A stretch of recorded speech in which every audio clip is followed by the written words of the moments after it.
स्वागत है बच्चों आप सभी का हमारे online platform the school education अड्डा पर। बच्चों अब तो आप मुझे पहचानने लगे हो ना। हाँ, मैं आपको क्या पढ़ा रहा हूँ, 10वीं की क्लास का इतिहास। ठीक, उसमें भी आपका कौन सा चैप्टर पहला, यूरोप में राष्ट्रवाद का उदय। ठीक, याद हो आपको, तो मैंने बताया था चैप्टर फर्स्ट में जो अध्याय प्रथम है आपका, उसमें पहला टॉपिक क्या था आपका, राष्ट्रवाद का, यूरोप में राष्ट्रवाद का उदय चैप्टर का नाम है। 6 टॉपिक बताए थे। पहला टॉपिक क्या था आपका, फ्रांसीसी क्रांति और राष्ट्र का विचार। ये हमने पिछली 2 क्लासों में कंप्लीट कर लिया, ठीक है ना। अब हम उसके अगले टॉपिक पर चलते हैं, जिसका क्या नाम है, यूरोप में राष्ट्रवाद का निर्माण। अगला टॉपिक क्या है उसका, यूरोप में राष्ट्रवाद का निर्माण। ठीक, हमें यह देखना है यूरोप में जो पहले केवल फ्रांस में राष्ट्रवाद था, उसके बाद यूरोप में राष्ट्रवाद का निर्माण कैसे हो गया। ठीक, चलो क्या है टॉपिक आपका, यूरोप में राष्ट्रवाद का निर्माण। अब ध्यान देना यहां क्या लिखा हुआ है, फ्रांस में राष्ट्रवाद का निर्माण हो चुका है। ठीक है, अब राष्ट्रवाद का विचार पूरे यूरोप में फैलने लगा। अब जो राष्ट्रवाद का विचार क्या था, पूरे यूरोप में फैलने लगा। ठीक है, उसके नीचे लिखा हुआ है कि 18वीं सदी के मध्य तक यूरोप के नक्शे को देखने पर प्रतीत होता है कि उस समय वे राज्य राष्ट्र नहीं मिलेंगे जैसे कि आज है। मतलब समझ में आया इसका? नहीं, फ्रांस पहले क्या बना, एक राष्ट्र बना, और आसपास जितने भी राष्ट्र थे वहां सब क्या थी, मोनार्की थी, राजतंत्र था। आज हम जो देखते हैं यूरोप का नक्शा, वहां आपको कुछ राज्य दिखाई देंगे, राष्ट्र बोलो राज्य बोलो, स्विट्जरलैंड है, हंगरी है। क्या उस समय ये सभी ऐसे थे? नहीं थे सर। ये कब हुए फिर, जब राष्ट्रवाद फैल गया यूरोप में, उसके बाद ऐसे राष्ट्र बनना चालू हुए। ठीक है, तो वही चीज यहां लिखी है कि 18वीं शताब्दी के मध्य तक, तो पहले 18वीं शताब्दी पता है ना आपको क्या बोलते हैं, किसे बोलते हैं, 1700 से लेकर 1800 तक के काल को क्या बोलेंगे, 18वीं शताब्दी। तो जब 18वीं शताब्दी के मध्य में जाओगे तो यूरोप में आपको क्या देखने को मिलेगा, ऐसे राष्ट्र देखने को नहीं मिलेंगे जो वर्तमान समय में है। ठीक है, फिर क्या कारण हुए कि ऐसे राष्ट्र हो गए। ठीक, क्या कारण हुए कि ऐसे राष्ट्र हो गए, ये क्या लिखा हुआ है यहाँ, जिन राष्ट्रों को हम इटली, स्विट्जरलैंड के रूप में जानते हैं, तब वहां पर राजशाहियों, डचियों, कैंटरों में बटे हुए थे। ठीक है, यही कहने का प्रयास कर रहा है जो मैंने आपको बताया। क्या जो अभी हम इटली, स्विट्जरलैंड या हंगरी देखते हैं, ये उस समय ऐसे नहीं थे। अभी यहां क्या है, प्रजातंत्र है, लोकतंत्र है। उस समय यहाँ क्या, राजशाही था। ठीक है ना, उस समय यहाँ क्या था, राजशाही था। कुछ क्षेत्र डचों के कंट्रोल में था, कुछ क्षेत्र आपका कैंटनों के कंट्रोल में था। ठीक है ना, जैसे एग्जाम्पल के तौर पर दिया है, ऑस्ट्रिया हंगरी पर उस समय हैम्सबर्ग साम्राज्य का क्या था, शासन था। इसका मतलब क्या समझ आया आपको, कि तत्कालीन समय में या उस समय तक इन क्षेत्रों में क्या थी, राजशाही चल रही थी, यहां प्रजातंत्र नहीं आया था। ठीक, अब ऐसा क्या हुआ यूरोप में, ऐसा क्या हुआ जिससे प्रजातंत्र, राजतंत्र की जगह क्या आने लगा, प्रजातंत्र फैला, और यूरोप में किसका निर्माण हुआ, राष्ट्रवाद का निर्माण हुआ। नीचे दिया हुआ है, क्वेश्चन मार्क नहीं बनाया यहां पे, आप इसको क्वेश्चन मार्क समझे, कि राष्ट्रवाद और राष्ट्र का विचार कैसे आया, क्या घटनाएं हो गई यूरोप में या फ्रांस में, राष्ट्रवाद और राष्ट्र का विचार कैसे आ गया, आइए देखते हैं। ठीक, आइए उसको देखते हैं। ठीक है ना, चलो सबसे पहले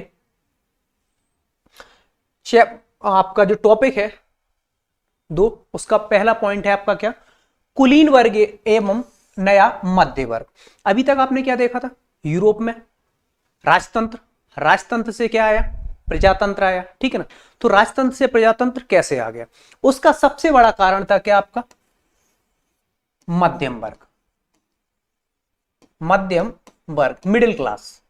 इंग्लिश में क्या बोलेंगे, मिडिल क्लास।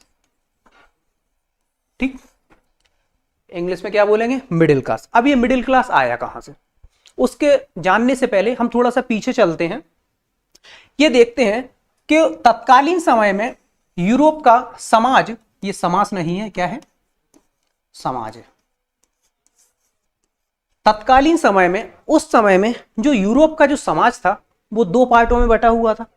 यूरोप का समाज दो पार्ट्स में बटा हुआ था। एक पार्ट था आपका क्या, दो पार्ट बोल लो या फिर आप क्या बोलो, यूरोप का समाज तत्कालीन समय में दो वर्गों में बटा हुआ था। पहला वर्ग आपका था कुलीन वर्ग, दूसरा वर्ग था आपका कौन सा, गरीब वर्ग। लेकिन सर आपने जो ऊपर हेडिंग बना रखी है इसमें तो साफ साफ दे रखा है कुलीन वर्ग और नया मध्य वर्ग, ये गरीब वर्ग कहां से आ गया, है ना। मन में क्वेश्चन आता है सर आपने तो हेडिंग बना रखी ऊपर या टॉपिक दे रखा है कुलीन वर्ग और मध्य वर्ग, ये गरीब वर्ग कहां से आ गया। तो वहीं लेके चल रहा हूं आपको। ठीक, क्या बताया मैंने आपको, यूरोप का जो समाज था टोटल कितने वर्गों में बटा हुआ, दो वर्गों में बटा हुआ। एक आपका कुलीन वर्ग और दूसरा आपका कौन सा, गरीब वर्ग। ठीक, कुलीन वर्ग में लोग आते थे अमीर लोग। ठीक, हो सकता है आप लोग कोई अमीर हो या सभी मेरी तरह गरीब हो, ये भी हो सकता है। ठीक है ना। कुलीन वर्ग में लोग आते थे अमीर वर्ग के, गरीब वर्ग में लोग आते थे छोटे काश्तकार, कृषक एवं मजदूर। जो मजदूर कृषक हुए, है ना, जो छोटे छोटे काश्तकार होते हैं, उनके छोटी सी जमीन का टुकड़ा होता है, वो सब किस में आते थे, गरीब वर्ग में आते थे। ठीक है ना। और कुलीन वर्ग में कौन आते थे, आपके सभी अमीर वर्ग। ये दो वर्ग में आपका क्या बटा हुआ था, यूरोप बटा हुआ था। ठीक है ना। ये लोग, इसके अतिरिक्त आप क्या देखोगे, यूरोप में संख्या में कम कौन थे, जो आपके कुलीन वर्ग हैं वो क्या थे, संख्या में कम थे, और जो आपके मजदूर वर्ग हैं वो संख्या में अधिक थे।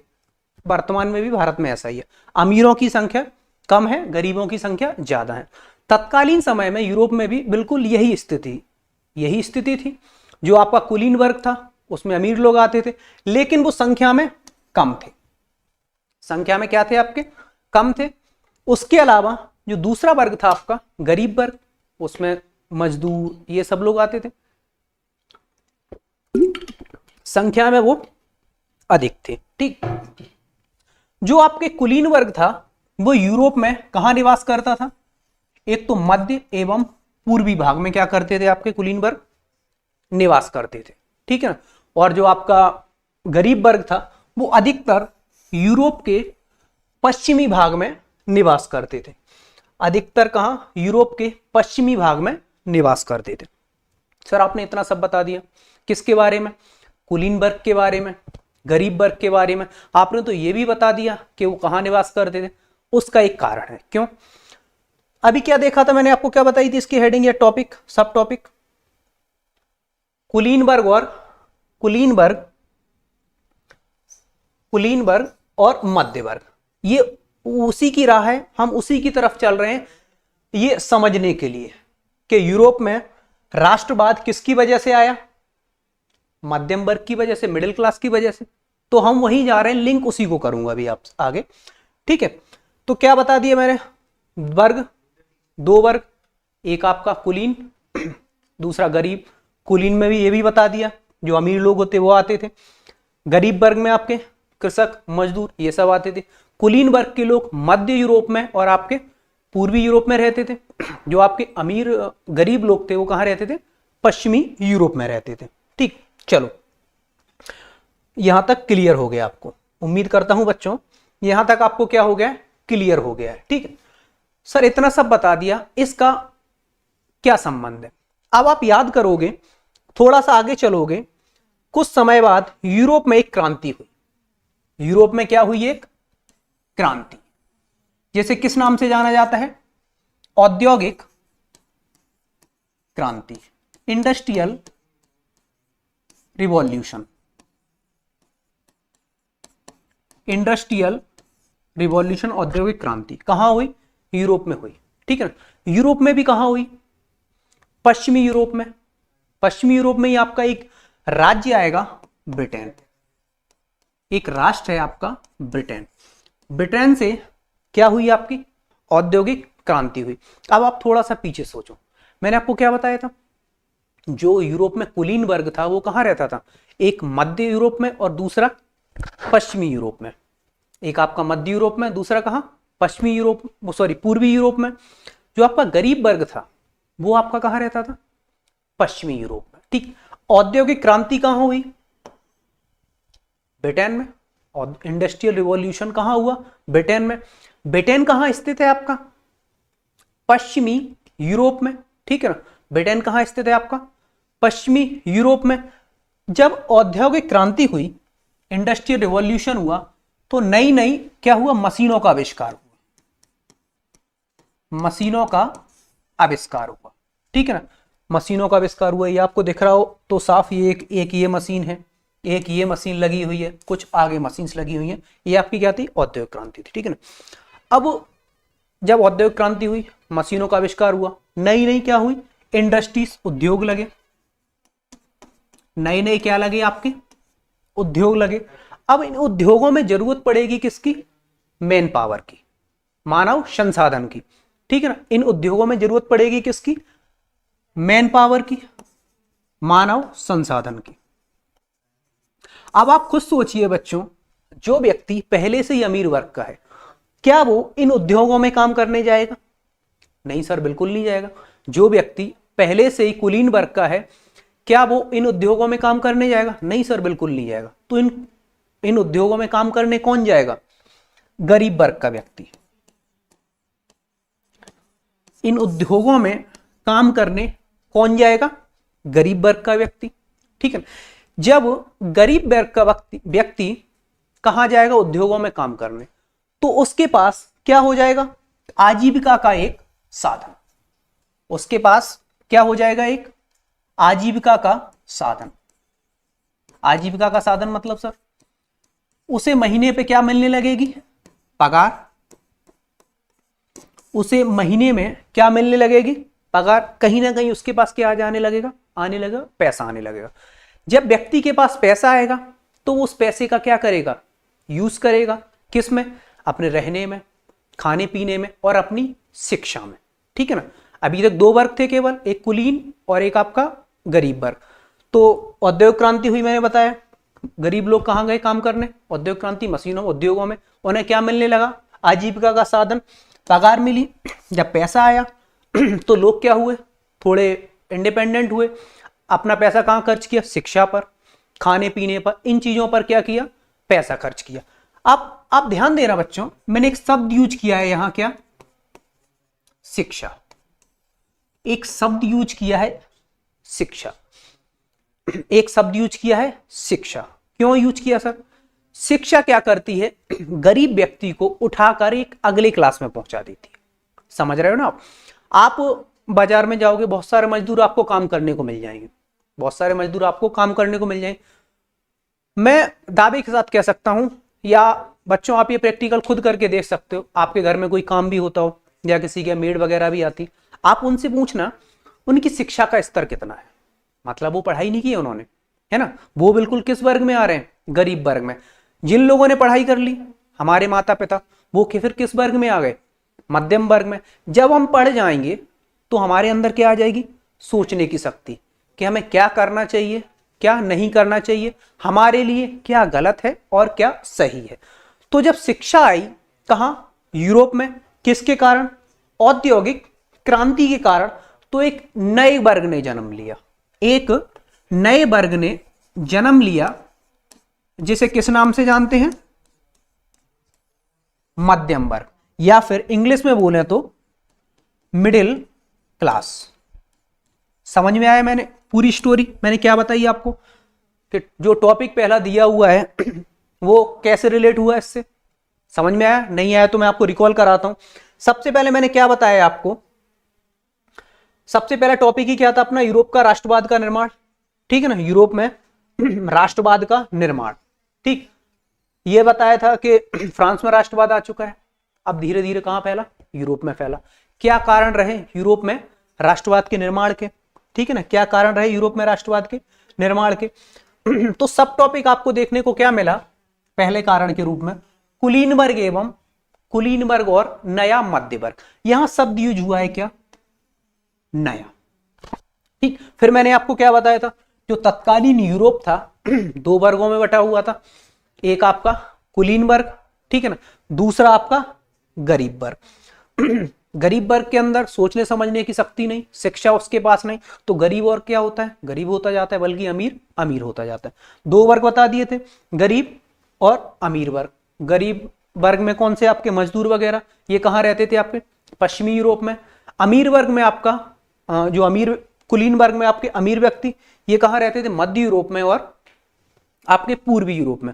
उसके बाद मैंने क्या बताया आपको, उसके बाद मैंने क्या बताया आपको, संख्या में अधिक कौन थे, संख्या में अधिक थे आपके कौन, संख्या में अधिक थे कौन, मजदूर वर्ग। स्वाभाविक सी बात है, भारत में भी अमीरों की संख्या कम है, और सॉरी अमीरों की संख्या कम है, गरीबों की ज्यादा है, ठीक है। संख्या में अधिक कौन, आपके गरीब वर्ग। कुछ समय बाद यूरोप में, यूरोप के एक देश में, ब्रिटेन में क्या हुई, औद्योगिक क्रांति हुई। फिर मैंने आपको क्या बताया था, याद करो, ब्रिटेन यूरोप के किस तरफ स्थित है, पश्चिम तरफ स्थित है। और रिकॉल करो, पश्चिम की तरफ ही यूरोप में कौन सा वर्ग स्थित था, गरीब वर्ग। समझ में आ रहा है ना। यूरोप, ब्रिटेन में क्या हुई, आपकी औद्योगिक क्रांति हुई, और जो गरीब वर्ग भी था ना, वो कहां आपका स्थित है, आपका पश्चिमी यूरोप में। ठीक, ठीक है सर, यहां तक बता दिया आपने, समझ भी आ गया। उसके बाद मैंने क्या बताया, जब औद्योगिक क्रांति हुई तो नए नए उद्योगों की स्थापना हुई। समझ में आ रहा है ना। उद्योगों की अगर स्थापना हुई तो उनके लिए जरूरत पड़ेगी किसकी, मैन पावर की। उसके लिए जरूरत पड़ेगी किसकी, मैन पावर की। ये भी सर समझ आ गया। जब मैन पावर की जरूरत पड़ेगी तो उन गरीब व्यक्तियों के लिए जो संख्या में अधिक हैं, एक क्या मिल जाएगा, आजीविका का साधन। आजीविका का साधन हो जाएगा उनको, और महीने पे क्या मिलने लगेगा, पगार, पैसे मिलने लगेंगे। जब व्यक्ति के पास पैसे आ जाते हैं तो व्यक्ति अपना लाइफ स्टैंडर्ड क्या करता है, सुधारता है। कहां कहां खर्च करता है, रहने खाने पे, शिक्षा पे। याद रखना किस पर, एक शब्द यूज किया है मैंने, क्या, शिक्षा पर व्यक्ति क्या करता है, खर्च करता है। ठीक है ना, शिक्षा पर खर्च करता है। अब जब व्यक्ति, वहां के लोग शिक्षा पर पैसे खर्च करेंगे तो उनके अंदर आ जाएगी सोचने की शक्ति। ठीक है ना, वो निर्णय खुद ले सकते हैं। तो जब शिक्षा फैली तो एक नया वर्ग का जन्म हुआ, जिसका नाम क्या था, मध्यम वर्ग। एक नया वर्ग आया आपका, कौन सा, मध्यम वर्ग। समझ में आ गया, कुलीन वर्ग और नया मध्यम वर्ग कैसे आया। जब यूरोप में मध्यम वर्ग आ गया, यही लिखा हुआ है यहां पे, आप यहां पे भी लिखा हुआ देखोगे, औद्योगिक क्रांति में यूरोप में नए वर्ग, मध्यम वर्ग का उदय हुआ। मध्यम वर्ग में पढ़े लिखे लोग, जैसे कौन, वकील, डॉक्टर, उद्योगपति आदि सब आने लगे। ठीक है ना। अब शिक्षा आ गई लोगों के बीच, मध्यम वर्ग आ गया, उसमें वकील हैं, डॉक्टर, ये सब आने लगे। अब सॉरी, इनके अंदर सोचने की शक्ति आ गई। क्या सोचने की शक्ति आ गई, ये वर्ग ने चाहा कि इस देश में क्या होना चाहिए, राजतंत्र समाप्त होना चाहिए, और क्या आना चाहिए, प्रजातंत्र आना चाहिए। समझ में आया ना। यही लिखा हुआ है कि इस वर्ग में प्रयासों से कुलीन विशेषाधिकारों की समाप्ति हुई। ठीक है ना। अगर कोई पढ़ा, आप ही पढ़े लिखे व्यक्ति हो, तो आप क्यों किसी राजा को अपने सर बैठाओगे। आप क्या चाहोगे, हमारे देश का शासक कैसा हो जिसे हम चुन कर लाएं, ना कि जो परिवार से चला आ रहा है। जैसे मेरा पुत्र, मैं राजा, मेरा पुत्र राजा, उसका पुत्र राजा, ये कंटिन्यू चलता ही रहेगा। कोई नया व्यक्ति कभी राज कर ही नहीं पाएगा। लेकिन आपने पढ़ लिख गए हो, आप क्या सोचोगे, ये तो गलत है। एक राजा का पुत्र होने से उसे राजा होने का अधिकार कहां से मिल गया। ठीक है ना।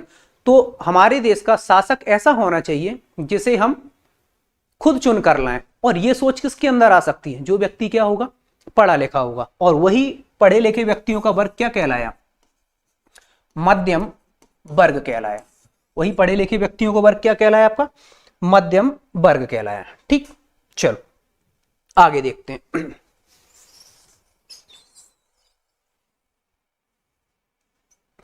क्या लिखा हुआ है इसमें, इसी वर्ग के प्रयासों में कुलीन विशेषाधिकारों की समाप्ति हुई और एवं शिक्षित उदारवादी मध्यम वर्गों के बीच ही राष्ट्रीय एकता के विचार लोकप्रिय हुए। ठीक है ना। अब आप ध्यान देना, यहां एक शब्द यूज हुआ है, उदारवादी मध्यम वर्ग। उदारवादी मध्यम वर्ग, मध्यम वर्ग आ गया, और मध्यम वर्ग भी कैसा, उदारवादी मध्यम वर्ग। ठीक है ना। चलो अब अगला टॉपिक क्या है इसमें, अगला टॉपिक क्या है इसमें, 2.2 उदारवादी राष्ट्रवाद के क्या मायने थे? यहां तक क्लियर हो गया आपको? कुलीनबर्ग के साथ क्या, कुलीनबर्ग से उसके बाद एक नया वर्ग आया मध्यम वर्ग, इंडस्ट्रियल रिवॉल्यूशन हुआ, औद्योगिक क्रांति हुई, नया वर्ग आ गया मध्यम वर्ग। मध्यम वर्ग के साथ एक शब्द जुड़ा हुआ था, कौन सा? उदारवादी। ठीक, मध्यम वर्ग भी कैसा आपका? उदारवादी। यही मध्यम वर्ग उदारवादी राष्ट्रवाद की क्या लेकर आया? विचारधारा। ये जो मध्यम वर्ग था ना, उदारवादी मध्यम वर्ग है ना, ये क्या लेकर आया? उदारवादी राष्ट्रवाद की विचारधारा। अब ये सर होती क्या है? उदारवादी राष्ट्रवाद के क्या मायने थे, क्या होता है? ठीक है ना, क्या लिखा हुआ है?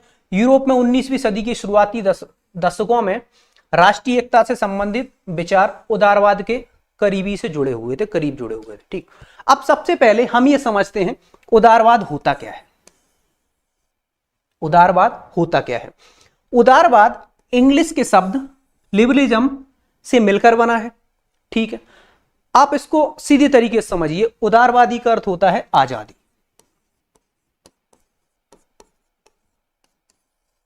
उदारवादिता का अर्थ होता है, उदारवाद का अर्थ होता है, सीधे शब्दों में बोलूं तो आजादी। नीचे लिखा भी हुआ है आजाद। ठीक, उदारवाद का अर्थ क्या होता है? आजादी। आप डेली रूटीन के उससे समझ लिए, एग्जाम्पल से। आपने बहुत सारे बच्चों को कहते हुए सुना होगा कि मेरे घर वाले क्या हैं? बहुत लिबरल है ना, मेरे घर वाले क्या हैं? बहुत लिबरल है। मतलब घर वालों ने क्या दे रखी है हमें? आजादी दे रखी है, स्ट्रिक्ट नहीं है। ठीक है ना, उनसे जैसा बोलो वैसा मान जाते। सेम चीज आपकी यहां है। ये तो मध्यम वर्ग भी कैसा आपका? उदारवादी। ठीक है ना, मतलब वो व्यक्तियों के लिए जो शासन लेके आएंगे, जैसी शासन चुनेंगे जैसा, वो कैसा होगा? उदारवाद होगा। समझ आया? उदारवादी शासन होगा। क्या लिखा है इसमें आगे?